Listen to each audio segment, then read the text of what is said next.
Hey parents, Kate Garson here from Guided Parenting Support, your GPS for the parents of toddlers through teens.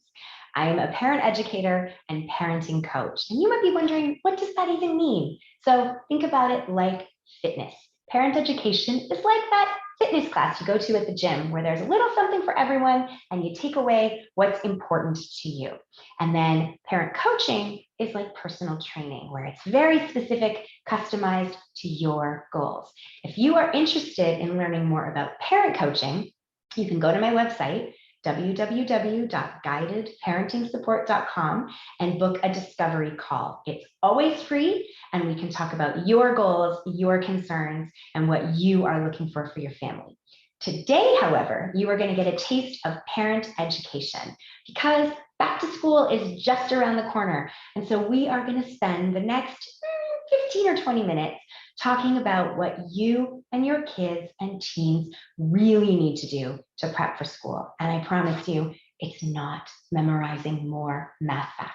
So sit back, relax, let this wash over you. It's a lot of information. Please do not feel like you need to implement every single one of these strategies. You might walk away from this thinking, I'm doing a lot of this stuff already. I'm all right. You might walk away from this thinking, oh my God, there's so much to do. If that's you, just pick one thing or two things and focus on those and see what sort of change that brings into your family life. All right, so let's get rolling. Practical, easy to implement strategies for physical, emotional, social, and academic confidence this school year. So let me frame this a little bit before we get started. School is a transition. Doesn't matter if your little one is heading off to kindergarten for the first time. Doesn't matter if your elementary schooler is moving to a different grade within the same school, or whether you've got older ones going to middle school, high school, college. It is always a transition. There are always uncertainties, even in the most normal of school years. And this school year is going to be anything but, because the pandemic is not over. We don't know what's happening with Delta. We don't know about which schools have mask mandates, which schools are in person, which schools are going to have to switch to remote. There's a lot going on. In addition to that, there's the added pressure of perceived learning loss. You've probably heard about this because there have been lots of articles floating around about how kids are behind. We could get into how I feel about that, but that's a whole other topic for another day. Point being, if you are worried, your kids are worried about going back to school and about how they're going to get caught up, that creates a lot of stress on their brains and their nervous systems. Okay, and we know that stressed brains cannot learn. Stressed brains go into danger mode. They go into fight, flight, freeze, faint.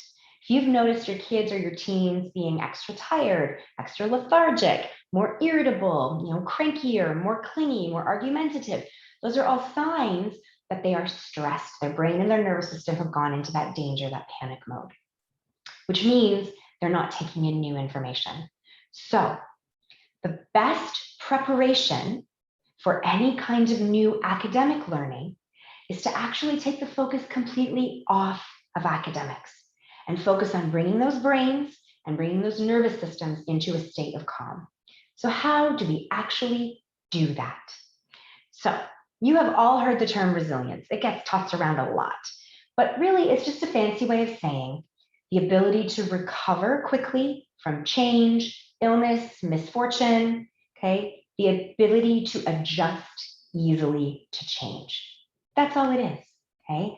If we work on building that, building your kids and teens' overall resilience, then regardless of whether they are facing a social challenge, an emotional challenge, an academic challenge, an unexpected change or transition or disappointment, the more resilient they are, the less devastating those changes and transitions are going to be. The other good news is that we can meet kids where they're at. Regardless of their baseline level of resilience, we can help them improve. Every human has the capability, regardless of their temperament, regardless of the neurology, to start where they're at and improve their resilience. So let's talk about those practical and easy to implement strategies that I promised you. Okay, many of these strategies are connected to each other. They're interwoven. But for the purposes of the next few minutes, I've divided them up into categories. But really, you'll see there are lots of connections between them. Okay, so while I'm going through them, see if there are one or two that resonate with you that you can start to implement in your household. So let's start with physical. Okay, having the ability to take care of our own needs makes us feel capable. And capable people have the confidence to know that they can do hard things and that they can deal with transitions and changes, right? Capability leads to confidence. So think about your kids and their ages and their abilities. If you've got a little one who's heading off to kindergarten, think about the physical skills they're going to need. Can they take care of their own bathroom needs? Can they get themselves dressed for recess? Can they deal with buttons and zippers? Can they open their lunch containers? Can they open their banana? Can they blow their nose and wash their hands independently? All of those things are going to contribute to them feeling more confident. Okay, if it's an elementary schooler or a middle schooler or a high schooler, think about what they're going to need to be successful. Particularly for those middle and high schoolers who are entering Rotary classes, do they know how to use a combination lock for their locker? Do they know how to get to their classes? You can call the school or email the school and get a map of the physical layout so they can cross-reference that. Oh, I have a 10 a.m. chemistry class in this corridor, and I have an 11:30 math class in this corridor. I need to figure out how I'm going to get there. Okay, having that feeling of capability that they can figure it out is going to contribute to their resilience. Can those college-bound kids cook enough to keep themselves alive? Can they do laundry? Can they read a bus schedule? Can they read a subway map? Can they get themselves out of bed without an alarm clock? Okay, an alarm clock that isn't you. So by addressing the gaps in your kids' abilities, you can support their development in those areas. Then they can use those skills to help other people. We're going to talk in a few minutes about the value of service to others and how that contributes to feeling capable and resilient. Okay, so these physical strategies are about supporting that capability. But another important aspect of resilience is autonomy, feeling in control. We know as adults that we are much better able to be flexible and to roll with the punches if we feel like we've got some control. School already, even before the pandemic, was not a place where there was a lot of autonomy for kids. But now that control has been taken away even more because with social distancing, they're trying to keep kids in cohorts. So, they might not have a say in, who they play with at recess, how close they can get to each other. If the classes are moving together, they might not get to see their friends, who they eat lunch with, all of those things, even some of the activities that they were doing that they loved before the pandemic might not be available to them right now. So think about ways that in your household, you can support the development of their autonomy and control. Okay, think about their role in the household. Do they have chores and responsibilities? If they do, yay, that's amazing. You're halfway there. Think about who decides what their chores and responsibilities and their schedule is going to look like. Is it a collaborative effort where everyone has problem solved and had a say and come to a consensus? Or is it dictated by the adults in the home? So think about that a little bit and see if there are ways that you can shift and incorporate some more autonomy and problem solving and decision making into your kids and teens' lives. These are also great things to talk about during a one-on-one parent coaching session. We can sort of look at their whole lives and figure out some ways that we can increase those things and support their autonomy. A general rule is that the older they are, the more they can handle and the more they need in terms of having a greater say in their lives and in their schedules.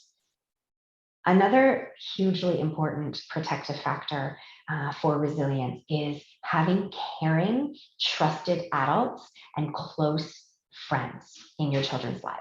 They don't need to have a lot of people. They need to have a few trusted people. And this is all over the literature on resilience. So think about your relationship with your kids. Can they come and talk to you? when they are worried, when they're scared, when they're having a problem. And I know what you're thinking. You're thinking, of course they can. I'm their parent and I love them. They can come and talk to me about anything. But I want you to take a second and reflect on your typical responses when your kids come to you. Are you the parent who gives them a rah rah, everything's fine, you can do this kind of speech and sends them on their way? Are you the parent who doesn't necessarily have a lot of empathy and pulls out the, well, when I was your age, we had bigger things to worry about kind of card? Are you the parent who says, don't worry, I will wallow with you in your misery and we will sit together for as long as you're feeling this way and we will eat our feelings together?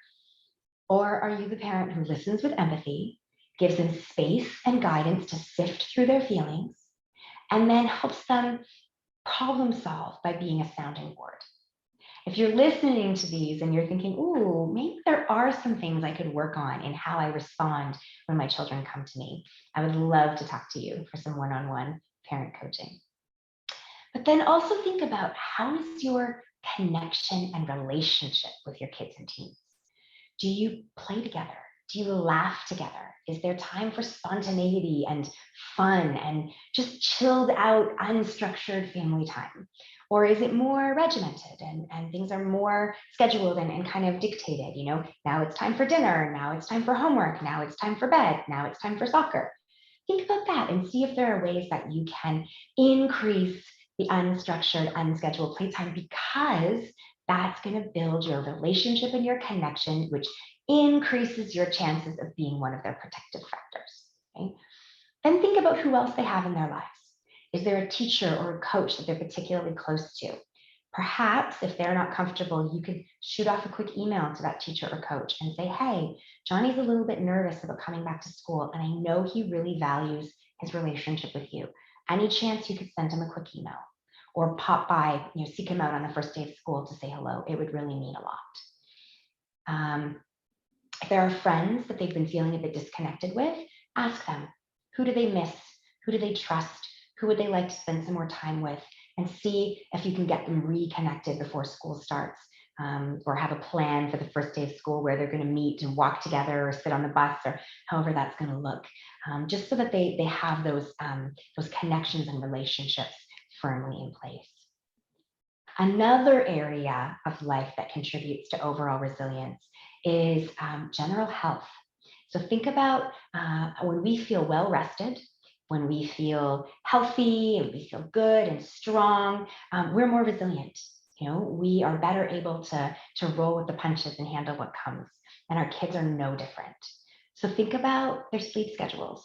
And if things have gotten a little lax, or you're not happy with how sleep is going in your house, you've got a couple of weeks to get that back on track. If screen time has been turning them slowly into zombies, and they're starting to get, the feeling you get when you're on the computer too long, right? Headachy, your eyes are a little blinky, your shoulders get twitchy, you feel a little nauseous, just blah. They feel that too. So now might be the time to think about how to adjust how screen time is handled in your house. Eating healthfully is really important, because we know when we have too much sugar, too much caffeine, we get a little squirrely, and it's harder to respond calmly to situations. So thinking back to the physical strategies we talked about, you're going to get more buy-in from your kids in terms of eating healthfully if they're actively involved in picking recipes, planning meals, making grocery lists, going to the store with you, food prep, and cooking and all of that. They're going to feel more valued, they're going to feel more autonomy, and they're going to feel more capable, which all contributes to that resilience. And then, this is really important, as much downtime, unstructured, child-led playtime as they can possibly have. Time without screens, time where they are playing on their own or with siblings, where your teenager is chilled out, just listening to music and daydreaming. That is not wasted time. There are direct links between daydreaming and unstructured playtime, correlating to increased problem-solving skills, increased emotional self-regulation, decreased depression, and decreased anxiety. That brain downtime is when it is cleaning out all the junk and preparing for new connections and new learnings. So that restful, it's called default mode network, when that kicks in, it is preparing your brain for new learning. So it is directly related to their school and life success. And then, you can think about other sort of stress relief strategies, meditation, journaling, yoga, even taking some deep breaths and, some calming breaths. Think about different things you can start incorporating into your family. It doesn't mean they have to do them every day, and not everything is going to work for everyone. But it's nice to have more of those stress relief tools in their toolkits. So, a couple of other emotional and social factors that contribute directly to developing your kids' and teens' resilience. One of those is the ability to advocate for themselves, being able to ask for help, being able to ask where the bathroom is, being able to talk to a teacher when they're feeling behind or there's something they don't understand, or asking a friend for help. These are really, really important, from little ones all the way through those college-age kids. It benefits them socially, emotionally, academically, because they will know that they can access the support they need. Okay? This is also going to be really important. Kids are going back into the classrooms. If your kids are wearing masks and others aren't, they may need some support advocating for themselves or learning how to handle it if some of the other kids make comments or tease them. Or if they aren't comfortable being close to the other kids, they're going to need some practice at explaining that in a respectful way. So you can ask them, what are they concerned about? What are they worried about? They are needing someone, that trusted adult, to talk to. And when they share these concerns with you, you can problem solve it with them. You can role play, you can practice, they can even role play with their stuffed animals. And for older kids, they're going to need the opportunities to talk some of these things through. When you ask your kids about school, try to avoid questions like, so are you excited about going back to school? Because that doesn't leave them a lot of options for answers besides, sure, of course I'm excited. Try things like, how are you feeling about going back to school? Or, what's on your mind? Or how can I help you prepare?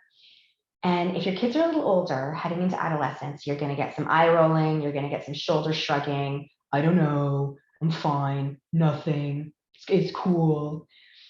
Make sure they know that you're there if and when they want to talk to you. But then the key to this is to actually be there when and if they want to talk to you. Teenagers are notorious for picking the worst times, the most annoying times to come and want to talk. You're in the middle of something for work, or their younger sibling is melting down, or you've just finally, after a long day, settled into a good book or a Netflix show. And here's the thing. Partly, they're testing you a little bit to see if you really meant it when you said, come talk to me anytime. And partly, they're teenagers, so they're egocentric and they just didn't realize. The bottom line is, when they are coming to you, they are giving you a window into their world, and it is a narrow one. So take advantage of it before it snaps shut. And try and drop what you're doing and give them that time and attention that they need to talk to you about what they're feeling and sift through those feelings and be that sounding board for them. I promise you, they will get better at timing their approaches. But when they're figuring it out, they just need to know that you're there for them. Okay. Another way to build their resilience for social and emotional, in social and emotional settings, is service to others. And I touched on this earlier when I said about using their skills to help other people. Nothing gets us out of our head faster than being of service to other people. Okay, so if your kid is feeling nervous about their first day, talk to them about how there are going to be other kids feeling nervous about who they're going to sit with, who they're going to play with, how they're going to find the bathroom, or where the crayons are, whatever it is. And you could even do a little role playing to help them recognize body language, so that they can start to tell from across the room, oh, that person's feeling nervous, that person's feeling hesitant, that person's feeling scared. And they can approach that person and be that person that they need.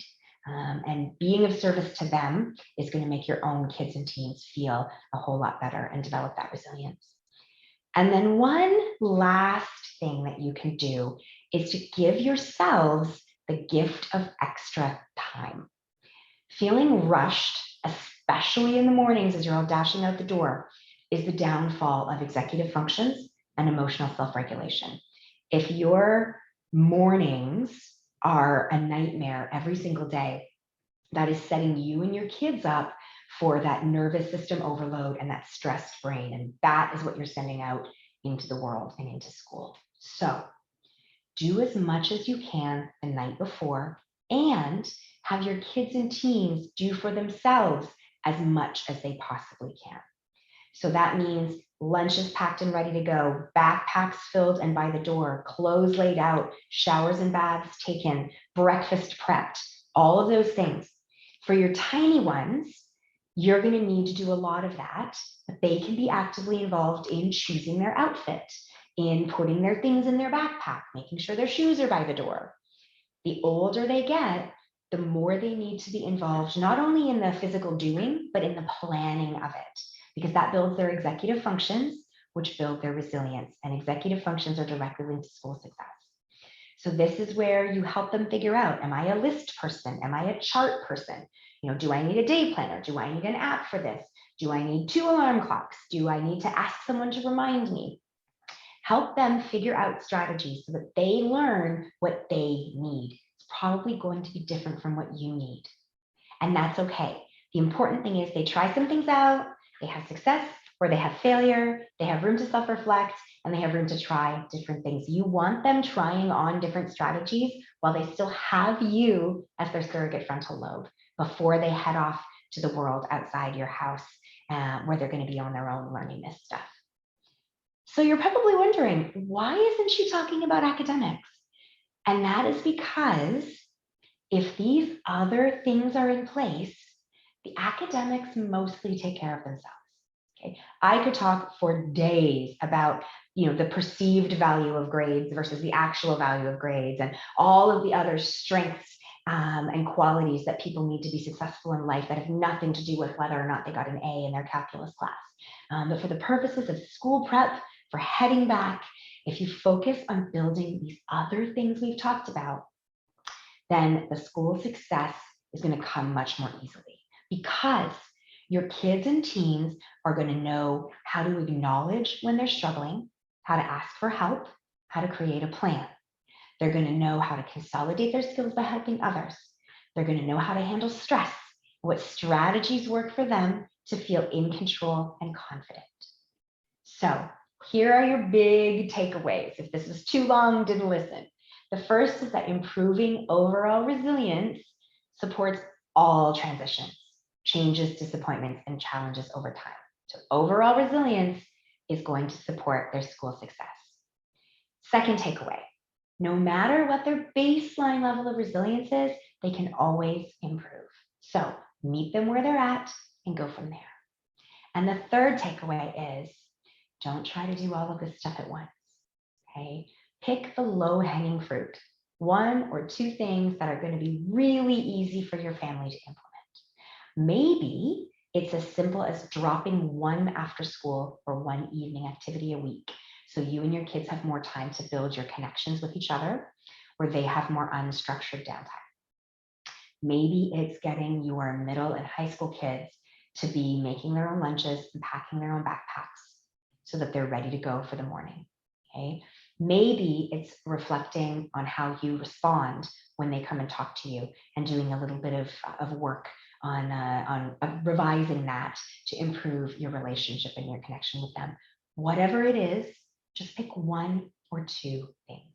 And then, of course, breathe, okay? You've kept them alive this long, and that's amazing. You deserve a huge pat on the back for that, okay? It's not been an easy ride, that is for sure.